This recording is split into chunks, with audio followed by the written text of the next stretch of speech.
The air in the obsidian spire was as ancient as the stone from which it was carved, a cold, still atmosphere that had witnessed the birth and death of stars. It hung heavy in the grand chamber of the Cathar Imperium, a cavernous space where shadows clung to colossal pillars and the only light emanated from a swirling holographic sphere at its center. This sphere, a projection of the contested galactic quadrant, pulsed with a sickly violet energy signature, a wound in the fabric of space that refused to heal. Around it stood the triumvirate of the Cathar High Command, their chitinous forms rigid with a tension that mirrored the silent scream of the anomaly on the map. Archon Vrex, his carapace the color of polished jet, crisscrossed with the fine silver lines of extreme age, rested his three-fingered hands on the obsidian railing of the command dais. His multifaceted eyes, usually alight with the calm certainty of a ruler whose dynasty spanned millennia, were clouded with a deep, unsettling weariness. He had seen empires rise from dust and return to it. He had commanded fleets that could blacken suns. But this was different. This was not the familiar thunder of war, but a silence that masqueraded as thunder, a presence that had no form. "It is a weapon," Grand Marshal Kor's voice boomed, the subvocal resonations of his species making the very stone beneath their feet tremble. Kor was younger, his obsidian shell unmarred, his physique a testament to the martial supremacy of the Cathar. He stood with his arms crossed over his broad chest, his gaze fixed on the violet stain in the void. "A weapon of terror deployed by cowards. They strike from an angle we cannot perceive. They collapse our listening posts, shatter our patrol routes, and leave behind nothing. Only this resonance, this echo of a storm that was never there." Vrex did not turn. His focus remained on the anomaly. The latest incident had been the most devastating. A deep space astrometrics station manned by some of the Imperium's finest scientific minds had simply ceased to exist. One moment it was transmitting standard stellar data. The next, its signal vanished, replaced by the now infamous subresonance cascade. When probe ships arrived, they found only warped space and drifting, atomized debris. No energy signatures of conventional weaponry. No radiation trails, no wreckage that could be pieced together, just the lingering, deafening silence they had come to call the thunder. And within that silence, their most sensitive instruments had detected a fleeting, ghostly whisper, a transience, an impossibility. "Your certainty is a luxury of a mind that has not yet learned the true meaning of fear, Marshal," Vrex rumbled, his voice low and gravelly. "We call it the thunder, for it shakes the foundations of our understanding, but the true terror is not the sound. It is the ghost that rides within it, a ghost that passes through the cataclysm it creates, untouched, unseen." He gestured to a secondary, smaller holographic display. It showed a faint, ghost-like outline, a sensor artifact, a flicker of displaced energy that had been recorded for a nanosecond within the heart of the cascade. It was the only evidence they had, the only hint of a perpetrator. The signature was Terran, human. "The humans," Kor spat the word, the clicking of his mandibles a sharp, percussive sound in the quiet chamber. "A young species, barely spacefaring by our standards. They are erratic, emotional, their expansion a chaotic sprawl rather than a disciplined conquest. We have underestimated them. We saw them as noisy children playing with firecrackers, and all along they were forging a sword that could strike from the soul of the universe itself." A third figure shimmered into existence beside the central sphere. It was not Cathar. It was a pillar of crystalline light, a being of pure energy known as a choral matriarch of the Lumina. Her voice was not a sound, but a cascade of harmonious thoughts that entered their minds directly. "You feel the vibration of destruction, and you see a sword," she communicated, her essence resonating with a sorrowful hum. "We feel the scream of spacetime itself. It is not the clean cut of a blade. It is a tearing. A violent, agonizing rupture. The ghost you speak of does not feel like a wielder. It feels like a survivor, a witness." Kor bristled, his warrior instincts rejecting the matriarch's passive interpretation. "A witness that is always at the scene of the crime? A survivor that is the only one left standing? Their fledgling empire sits at the edge of the affected sectors. Their ships are the only ones whose energy signatures, however faint, have been associated with these events. The logic is inescapable. They are testing their power, striking at our periphery to gauge our response before a full-scale assault." The Archon finally turned his ancient eyes toward his marshal. "And what response would you counsel to dispatch our armadas to their home world? To burn their cradle for a crime we cannot prove they have committed with intent? We would be reacting to a shadow. We would be declaring war on a phantom, and in our rage, we might become the very monsters we imagine them to be." The Imperium has survived for eons not through blind aggression, but through calculated strength. We do not strike at what we do not understand. The air thickened with unspoken disagreement. Kor's honor demanded retribution. The Cathar way was to meet a threat with overwhelming force, to crush it before it could fully manifest. This caution, this philosophical hesitation from the Archon, felt like weakness. It felt like the decay of an empire grown too old, too complacent. He believed the Ghost was a human stealth vessel of unimaginable sophistication, and the Thunder was its devastating area of effect weapon. A way to neutralize entire fleets without a single shot fired. A new presence made itself known, its arrival heralded by a subtle drop in the ambient temperature of the chamber. From a darkened alcove, a sleek chrome figure glided forward. It was Nexus Voice 7, an emissary of the Xylos Collective, a civilization of synthetic intelligences. Its form was humanoid only in the loosest sense, a seamless construct of liquid metal and integrated light, its face a blank, impassive mirror. Data is insufficient to support the hypothesis of weaponized intent, Nexus Voice 7 stated, its voice a synthesized and perfectly neutral tenor. The energy dispersal of the subresonance cascade is chaotic. It lacks the focused signature of a directed energy weapon. The entropic decay follows a pattern more consistent with a catastrophic drive failure or a poorly contained dimensional breach than a targeted attack. The human ghost signature is an anomaly within an anomaly. It is statistically improbable, but not logically impossible, that they are victims who possess a unique method of survival. Logic, Kor scoffed, turning to the synthetic. Your cold calculus fails to account for the cunning of organic beings, especially the humans. They are defined by their illogical passions, their capacity for deceit. They would design a weapon to look like an accident. That is precisely the sort of chaotic artistry they would celebrate.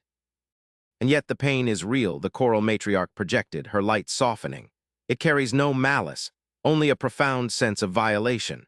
The universe is being bent until it breaks, and the echo of that breaking is what you call thunder. A warrior's rage is not the only truth in the cosmos, Grand Marshal. There is also the truth of consequence. Vrex listened, weighing the perspectives, the warrior's certainty, the mystic's empathy, the machine's logic. All were pieces of a puzzle whose shape he could not yet discern. He felt the immense pressure of his position, the weight of an empire looking to him for guidance in the face of an existential threat. This was not an enemy they could meet on the field of battle. This was a force that operated on principles they did not comprehend. How could he send his fleets to fight a ghost? How could he declare war on a sound? He raised a hand and the chamber fell into absolute silence. Even Kor's agitated resonations ceased. We will not act in ignorance, the Archon declared, his voice regaining a fraction of its old, unshakable authority. We are the Cathar Imperium. We do not fear the dark, we illuminate it. We will confront the humans, not with an armada, but with a question. We will send an emissary vessel to their borders. It will carry no weapons, only our demand for an explanation. We will show them the data. We will show them the ghosts of our dead. And we will see in their eyes whether they are the architects of this calamity or merely its first and luckiest survivors. Kor's mandibles tightened, a sign of suppressed dissent. To approach a potential enemy with a question instead of a blade was a violation of Cathar doctrine. It was a gesture of vulnerability, but the Archon's word was law. He gave a stiff, formal bow. As you command, Archon. Nexus Voice 7 simply inclined its smooth, featureless head. A logical course of action, the acquisition of new data is paramount. The choral matriarch's light pulsed with a gentle warmth. May the question be heard not as a challenge, but as a plea for understanding. The void has enough screams. It does not need another war. As the Grand Marshal and the emissaries departed, Vrex remained alone on the dais, his ancient gaze returning to the violet wound on the star map. He thought of the ghost, the fleeting image of a human vessel passing unscathed through a wave of utter annihilation. Was it the mark of a predator of unimaginable power, or something else entirely? A shiver, an emotion he had not felt since he was a young soldier in the forgotten wars of his youth, ran through his hardened carapace. It was the cold, sharp sting of confronting a truth that your entire existence was unprepared to face. The Imperium had mastered the laws of physics, of warfare, of politics. But the humans, it seemed, were a species that did not play by the rules. They had become a ghost in the thunder, and for the first time in 10,000 years, Archon Vrex of the Cathar Imperium felt truly, profoundly afraid of the dark. The Cathar diplomatic vessel, the unwavering inquiry, was a monument to imposing symbolism.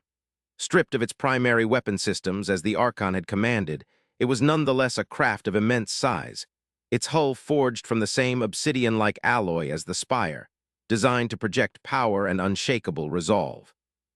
It held its position at the designated coordinates, a solitary shard of darkness against the star-dusted tapestry of the borderlands between the Imperium and the territory claimed by the species known as humanity. Inside its sterile communication chamber, a high-level Cathar diplomat, Prefect Malix, practiced the precise, formal language of the ultimatum. He was a creature of protocol, his mind a fortress of tradition and Imperium law. He was prepared for any response: denial, threats, feigned ignorance, or an outright declaration of war. He was not prepared for the response they received. The message arrived not as a crackle of encrypted data or a formal hailing frequency, but as a simple, open-band transmission. The language was perfect, unaccented Galactic standard, a feat that spoke of sophisticated translation software. The voice was calm, measured, and carried no discernible trace of aggression or fear. "We acknowledge your presence, vessel of the Cathar Imperium," it said. "Your request for dialogue is understood and accepted. We are dispatching a representative to meet with you. We ask that you hold your position. We mean you no harm." Malix and his crew exchanged uneasy glances. The tone was unnerving. It was the tone one used to soothe a frightened animal, not the tone of a lesser power addressing a representative of the galaxy's oldest empire. There was a placid confidence to it that felt more insulting than any threat. They waited. For hours, their sensors scanned the surrounding space, searching for the telltale energy signature of an approaching ship, the ripple of a hyperspace exit, the flash of a drive flare. There was nothing. The void remained empty, silent. Then it happened, not with a bang, but with a subtle, disquieting shift in reality. The sensors on the unwavering inquiry screamed, not with the detection of an object, but with the logical paradox of its appearance. One moment there was empty space before them. The next there was a ship. It hadn't arrived, it had simply become. There was no transition, no distortion. It was as if it had been painted onto the canvas of spacetime in a single, silent brushstroke. The human ship was unlike anything the Cathar had ever seen. It was not a creature of war. It lacked the harsh angles and weapon emplacements of a military vessel. Its lines were long and elegant, its hull a pearlescent white that seemed to shift in color with the ambient starlight. It looked less like a machine of conquest and more like a work of art, a piece of sculpture designed to glide through the cosmos. It radiated an aura of profound tranquility. Malix felt a tremor of instinctual dread. A species that could build such a thing, that could move between worlds with such effortless grace, was not a species to be trifled with. A new message came from the human vessel, which identified itself as the Odyssey. "We are prepared to dispatch our ambassador. Please provide transport coordinates to your primary meeting chamber. She will come alone and unarmed." The request was another breach of protocol. A diplomatic exchange of this magnitude was meant to happen ship to ship, or on neutral ground.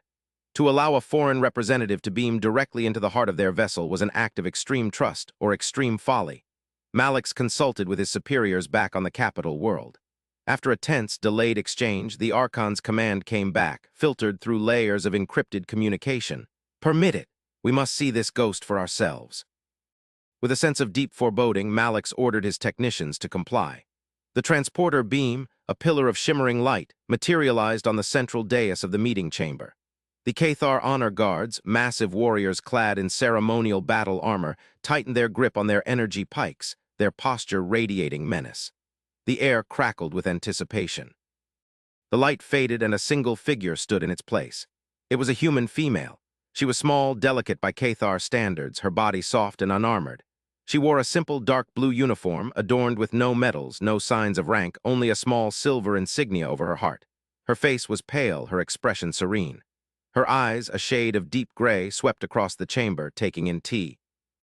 Towering, heavily armed Cathar warriors, and the stern-faced prefect without a flicker of fear.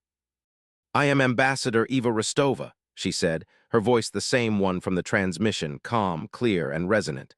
"On behalf of the Terran Alliance, I thank you for agreeing to this meeting." Prefect Malix, standing nearly 3 times her height, felt an absurd sense of disorientation. This was the ghost. This small, fragile creature was the representative of a power that could shatter worlds. He composed himself, channeling the full authority of the Imperium into his voice. "You are accused of acts of unprovoked aggression against the Cathar Imperium." Your ghost ships have been detected at the site of multiple catastrophic events, resulting in the destruction of our assets and the loss of our people. We have come for an explanation, or a confession. Ambassador Rostova listened patiently, her hands clasped loosely before her. She did not flinch at the accusation. She did not bristle with indignation. Instead, her expression softened with something the Cathar had no word for, an emotion that looked painfully like empathy. "We have seen your data," she said softly. "We received the packet you transmitted upon your arrival. We understand why you have come, and we understand your anger. What you have seen is the truth, but it is not the whole truth. We are not your enemy. We are the perpetrators of a tragedy that, until recently, we did not even know we were committing." She raised her hand, and a small device in her palm projected a holographic display into the air between them. It was not a star map. It was a complex, beautiful, and terrifying diagram of theoretical physics. Waves and counterwaves, dimensions layered like sheets of silk, and a deep, foundational substrate that seemed to underpin all of reality. "Our civilizations have mastered space travel in a similar way," Rostova explained, her voice taking on a professorial tone. "You generate immense power to fold or tear spacetime, creating a brute force wormhole or a warp bubble to travel faster than light. It is effective, but it is like using a sledgehammer to crack a nut. You are fighting the universe. We chose a different path. We learned to listen to it." The diagram shifted, zooming in on the deepest layer, the foundational substrate. "We call this the subether. It is not a place but a state of being, the baseline resonance of the universe itself. We discovered that by perfectly matching this resonance, a vessel and its crew could cease to be in this dimension. We don't travel through space. We temporarily dissolve our physical state into a waveform, a probability cloud that rides the current of the subether. When we rematerialize at our destination, virtually no time has passed for us. It is instantaneous, seamless travel." Malik stared at the hologram, his mind struggling to grasp the concept. Dissolving into a wave, it sounded like mysticism, not science. "And the thunder, the destructive cascade that follows in your wake." A shadow of profound sadness crossed Rostova's face. "That is our shame," she said, her voice barely a whisper. "The subether is a perfectly balanced medium. When a massive object like a starship forces its way into a resonant state, it creates a displacement, a ripple. We theorized that this ripple would be negligible, dissipating harmlessly back into the baseline energy of the cosmos. We were wrong, horribly, catastrophically wrong. In the subether, our ripple is a gentle wave. But when it propagates back up into your dimension, into normal spacetime, it becomes a tidal wave, a subresonance cascade, a shockwave of gravitational and dimensional shear that tears apart anything in its path." She looked directly at Malix, her gray eyes holding his multifaceted gaze. "The thunder, as you call it, is the sound of our passage. It is the echo of our footfalls on the floor of the universe. We were so focused on the elegance of our solution, we never thought to look back at the chaos we were leaving behind. From our perspective inside the resonance, we are completely intangible. We are ghosts, as you say. We can see the universe outside, but we cannot touch it. We are mere observers. We witnessed the destruction of your listening post. We saw the station torn apart by the very wave we were riding. We were horrified, but we were powerless to stop it. We were a ghost, trapped inside the thunder we had created." The chamber was silent. The honor guards stood like statues, their menacing postures seeming to falter. Malix felt the foundations of his reality begin to crack. The ultimate weapon, the act of terror that had sent the Imperium to the brink of war, was an accident, a side effect. The humans were not warriors testing a new sword. They were explorers who had discovered a new way to sail, utterly oblivious to the devastating wake their ships were leaving across the ocean of space. "Why did you not know?" Malix finally asked, his voice strained. "Your sensors, your probes, how could you be unaware of such destruction?" "Because the cascade trails behind us," Rostova explained. "By the time it fully manifests in this dimension, we are already gone, rematerialized at our destination light years away. We could not measure it from the outside because we were always on the inside. It was only when we established permanent remote observatories, devices that could monitor our travel lanes from a stationary position, that we saw the truth. We saw the devastation. We saw your ships, your stations, being destroyed. We were preparing a delegation to come to you, to confess and offer reparations when you arrived." She deactivated the hologram, and the chamber was plunged back into its stark, oppressive reality. "We are not murderers, Prefect. We are guilty of a negligence so profound it borders on the criminal. We offer you our deepest, most sincere apology, and we offer you everything we have to make it right. Our research, our technology, our scientists. We will help you build shielding to withstand the cascades. We will work with you to find a way to dampen our wake. Or, if necessary, we will cease this form of travel entirely, grounding our fleets until we can guarantee the safety of every being in this galaxy. Malix was speechless. He had come prepared for a confrontation of empires, for a battle of wills that would shape the future of the galaxy. He had not come prepared for this. He was not prepared for a calm, rational explanation. He was not prepared for an admission of guilt. He was not prepared for an offer of unconditional cooperation. The humans were not the monsters the Cathar had imagined. They were not cunning, warmongering demons. They were responsible, ethical. Horrified by the consequences of their own brilliance, the prefect, a being bred for war and steeped in a culture of honor and dominance, looked at the small, unarmed human woman before him. He saw not an enemy, but the reflection of his own empire's fearful arrogance. They had been so ready to see malice, so quick to assume the worst, and in their haste they had almost committed a monstrous act of their own. Your words have been heard, Ambassador," Malix managed to say, the formal words feeling hollow and inadequate. "I will convey your message to the Archon." As Ambassador Rostova was transported back to her ship, the Odyssey, Malix stood alone in the chamber, the silence now heavier than before. The thunder was not a weapon. The ghost was not an assassin. The galactic threat was an industrial accident, and the solution offered was not war but collaboration. The universe, he reflected, was infinitely more complex and strange than Cathar philosophy had ever allowed. The humans had just taught them a lesson not in warfare but in humility. And Malix had a dreadful feeling that this was only the beginning of their education. The Obsidian Spire was no longer a war room but a chamber of stunned contemplation. Archon Vrex had listened to Prefect Malix's full report, had reviewed the recordings of Ambassador Rostova's testimony, and had studied the complex physics of the sub-ether drive. He had shared the information with the Grand Marshal, with Nexus Voice 7, and with the Choral Matriarch. The reaction was a slow, seismic shift in the galactic political landscape. The Cathar's war footing dissolved, replaced by a cautious, uneasy curiosity. Grand Marshal Kor was the most visibly affected. He stood before the Archon, his usual aggressive posture replaced by a rigid, almost brittle stillness. "I was wrong," he stated, the admission costing him a great deal of his warrior's pride. "I saw a threat and prepared for war. My logic was based on our own nature. The Cathar would develop such a power as a weapon. We would use it to secure our dominance. I projected our own image onto the humans and found a monster of our own making." Vrex regarded him with ancient, knowing eyes. "It is the flaw of all empires, Kor. We see the universe not as it is, but as a mirror of ourselves. Today, humanity has shown us a different reflection, one that values accountability over dominance. It is humbling." The proposed collaboration began with a speed and efficiency that was breathtaking. The human ship Odyssey was invited to the Cathar capital world, a gesture of trust that would have been unthinkable only weeks before. Human scientists and engineers met with their Cathar counterparts, not as conquerors or supplicants, but as equals. They were joined by the crystalline minds of the Lumina and the logic processors of the Xylos collective. For the first time, the great powers of the quadrant were not competing or negotiating, but working together toward a common goal: to tame the thunder. Ambassador Eva Rostova became a permanent fixture in the Spire, a calm, logical presence amidst the gruff, militaristic Cathar. She moved through the ancient halls with a quiet confidence that was not born of arrogance, but of a deep-seated belief in the power of reason and cooperation. She explained human philosophy, their history of catastrophic mistakes, and the hard-won lessons of unity that followed. She spoke of their drive for exploration not as a quest for conquest, but as an innate, unquenchable curiosity about the universe. "We have always been this way," she explained to Vrex during one of their long philosophical discussions. "We reach for the stars often without looking to see if the ladder is stable.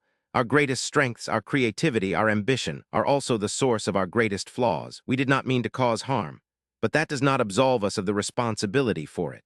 A creator is responsible for their creation, whether it is a work of art or a weapon of unintended destruction." The joint scientific effort yielded results with astonishing speed. The humans shared the complete schematics of their sub-ether drive. The Cathar, masters of gravitational engineering, designed a series of baffling fields that could be deployed along travel lanes to safely dissipate the resonance cascade before it could build to destructive levels. The synthetics of Xylos ran trillions of simulations, refining the field emitters to peak efficiency. The lumina, with their sensitivity to the fabric of spacetime, were able to pinpoint the precise frequencies where the tearing was most severe, allowing for more accurate deployment. A new era seemed to be dawning.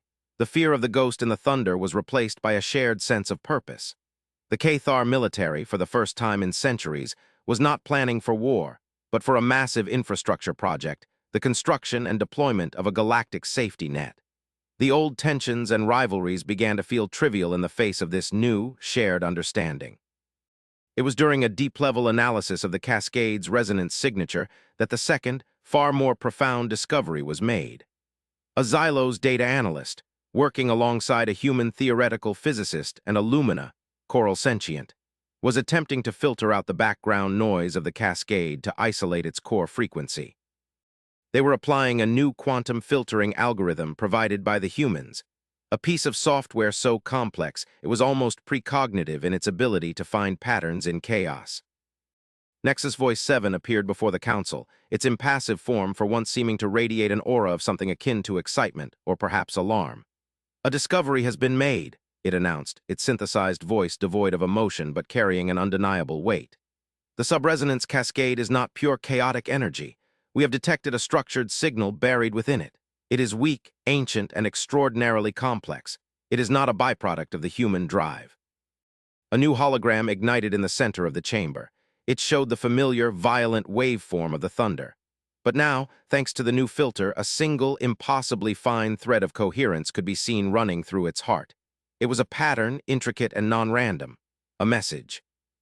Rostova stared at the image, her serene composure finally breaking. A look of dawning horror washed over her face. That can't be," she whispered. Vrex turned to her, his senses sharp. "Ambassador, you recognize this." She looked up at the towering Archon, her eyes wide with a fear far deeper than any she had shown before. "Recognize it? Archon, that signal is the reason our drive works. We didn't invent the sub-ether resonance. We discovered it. Our first deep space radio telescopes picked up a faint, repeating whisper from the cosmic background radiation. A signal so faint it was dismissed as an anomaly for decades. We called it the Song of the Void. It was that song, that frequency, that taught us how to resonate with the sub-ether. We thought we were mimicking a natural cosmic phenomenon." The full weight of her words settled upon the chamber, crushing the air from it. The Cathar, the synthetics, the lumina, all fell silent, processing the terrifying implication. "You replicated a signal," Vrex said slowly, his mind racing. "A signal that you now find embedded within the destructive wake of your own drive." "Yes," Rostova confirmed, her voice trembling slightly. "Don't you see? The thunder. It isn't just our wake. It was always there, just too faint for your instruments to distinguish from background noise. Our ships, by resonating with the same frequency, are amplifying it. We haven't created a new storm. We have been feeding an old one. We've been pouring gasoline on a fire that has been smoldering in the basement of the universe for eons."